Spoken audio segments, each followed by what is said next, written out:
this man you love, Pinchas Levinson.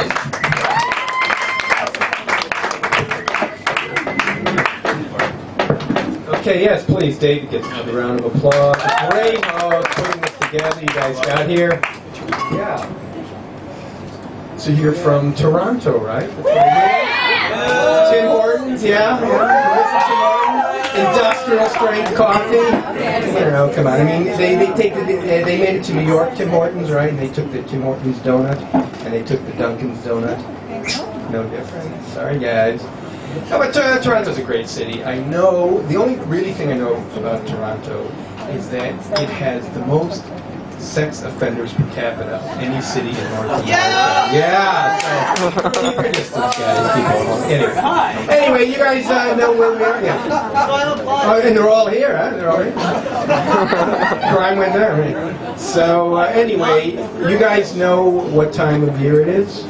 Right? Yeah, it's like the 3 weeks. I don't know how much you guys really know about Judaism, but during this period, right, no laughs, okay? So it's like really tough on the comics, right? Especially those of us meeting a paywall, right? Because the comic writers have to write, and you're not allowed to laugh, okay? So of course the rabbis came up with a solution that they can write their jokes, but they won't be funny. So if it falls flat tonight, guys, you can blame it on the rabbis, okay? Okay, anyway, you guys don't know the local scene, so this is your introduction here, right? So here we are in Jerusalem, and this past week, the ex-politician to come back to life, of course, right, was Aryeh Deri. Now, he was charged a long time ago, 7 years ago, with a crime that involved cologne. Okay, this is a long story. But it basically means shame, moral turpitude, unethical, immoral, whatever. Anyway, and since then, that particular designation has been left to the Shas party, okay? So 7 years later, as he's emerging from his cologne, of course, a fellow Shasnik is taking his place, right? Shlomo ben Israel, right? But, you know, Shlomo ben Israel's got his story, and he's being discriminated against. What if my name was Hirshenson or something? You know, he's treated differently. But so, and of course, Deri says Shas is too small for me now, right? Okay? So, Shas, which controls the communication ministry, said, okay, we'll change our censorship law. And the only thing we want to censor now is news about Aryeh Deri, right? I mean, this is how Israeli politics works. And of course, Hirshenson is going into the slammer with this Shlomo ben Israel. Again, you guys look like movies, but he's sort of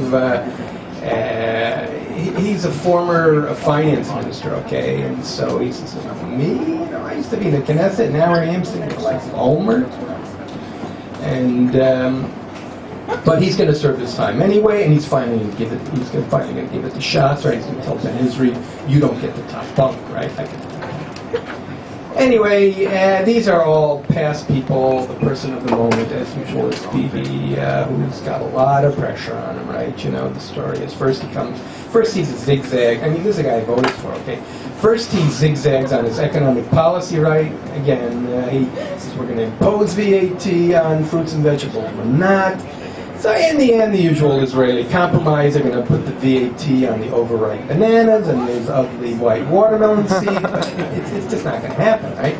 So meanwhile, he's standing there under the pressure from Obama, right? You guys feel it every day, this Obama pressure. You know, my parents live in Gilo, they can't fix their shutter without contacting the U.S. Embassy first. And it's really bad. Okay, so what happens is, you know, today's pressure, and 3 days ago, right? Walter Cronkite died, and Obama eulogized him to the heavens. Okay, the funeral was today. So Bibi finally says, okay, you know what? For Walter Cronkite, we're going to stop the building in territories for 1 minute. And of course, there was 1 minute of silence in the territories. Yeah.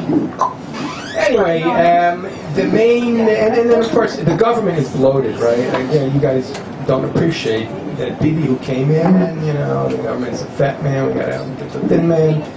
Forget it. It's, you know, the most ever. Okay, so this past week we had a usual brouhaha in the succession of generals. Okay, that the assistant general. Anyway, the bottom line was they handed out 7 generals without any portfolios.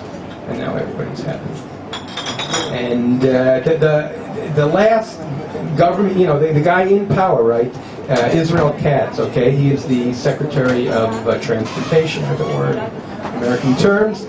Anyway, he came up with the idea that we're going to change all the signs, right? From any other language to Hebrew. Okay. Anyway, so he's going to change Al-Quds to Yerushalayim. And of course, Avigdor Lieberman came up with the beautiful idea. Let's change in Arabic, right? The signs that say, beware minefield, to welcome to Sachna, no admission charge. So, two problems, many problems with one effort. That's his idea of how we're going to get over these problems. But again, the Kadima party, right? Yeah, you guys, you're in left field.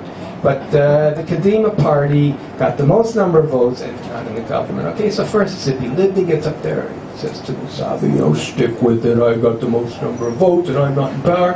And now even better is that Shaul Mofaz gets up there. And he says, you know, as a person of Iranian extraction, I too built this party with my own hands and now it's being taken away from me. You know, and Kadima is just the party of the moment. Anyway, yeah, you guys are in with the things. Okay, anybody seen any of the Maccabeah games? Any? Yeah, okay. A little bit. Okay, anyway, we had the opening ceremonies, right, you know, and the torch. It was held by our very own Yasmin Feingold. You know, she is the world leader in freestyle drowning in the Yarkon River. I mean, she is a woman of great promise, okay. The Yarkon River's big, okay. You know, there was supposed to be this free Gilad Shalit movement at the opening ceremonies, okay? But the Australian delegation said, look, you know, we've had our fill of this, okay? We participated in the empathy with the Dakar submarine drowning victims, okay? That was 3 Maccabees ago, and so it's not going to happen this time. Yeah. Okay, boy, but a lively crew, yeah.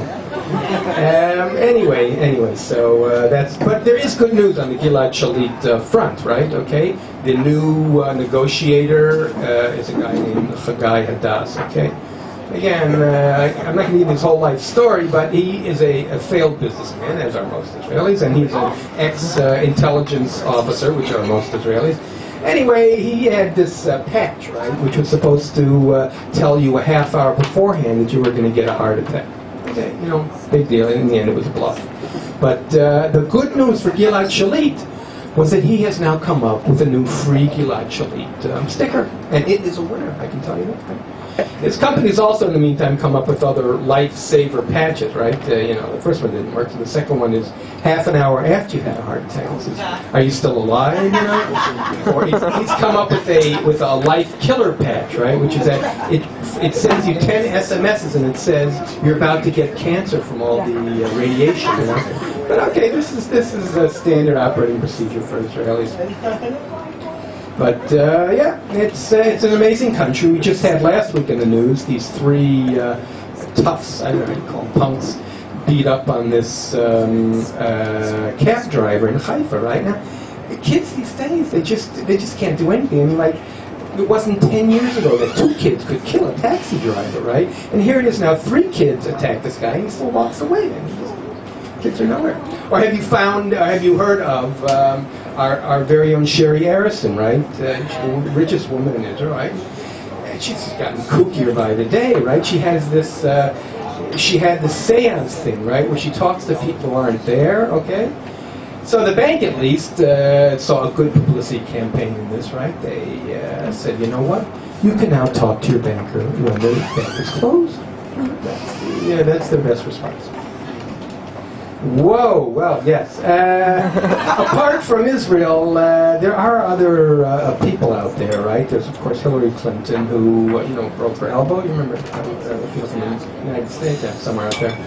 And so she broke her elbow, and now as part of her therapy, the doctors have her squeeze these 2 balls full of gelatin, right? And of course, under her breath, she's muttering, "Take that, you will, so drink that."